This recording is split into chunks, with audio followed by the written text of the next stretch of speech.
Hey guys, you wanted me to show you how to make the cup song link to put into your Google Slides. So I was just going to show you if you guys come to class link and open up your YouTube channel. You'll notice mine signs me right in. There's my picture. If you've never signed into your YouTube channel before, it's going to say over here in red letters, sign in. You're going to click on it. It will automatically sign you into your at forsythk12.org account. In order for you to then upload your video, that MP4, you're going to click right here where it says create a video or post. When you click on there and go to upload video, you're going to navigate to wherever you have it saved. I have it right here in my H drive. So I'm going to take and I'm going to upload it. You can put a description here. You need to make sure that it is considered public so that you'll be able to open it.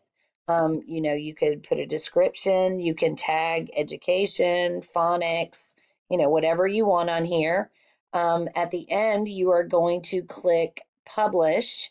You'll notice over here it says this is where your video will be live. So I'm going to go ahead and I'm going to click publish and I'm going to show you the next step.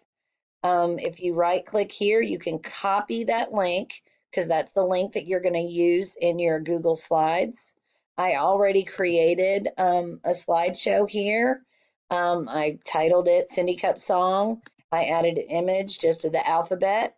When you click and you see how you have these little toggles or whatever they're called around your image, you'll go up to the insert link.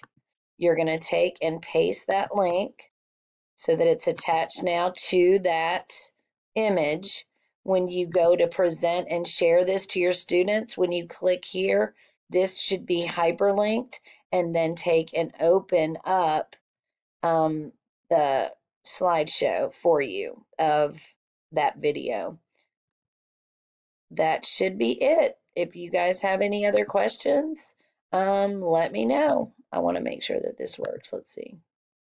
I don't know why it's not. Oh, there it goes when you click on it. So there's your video and it will show you.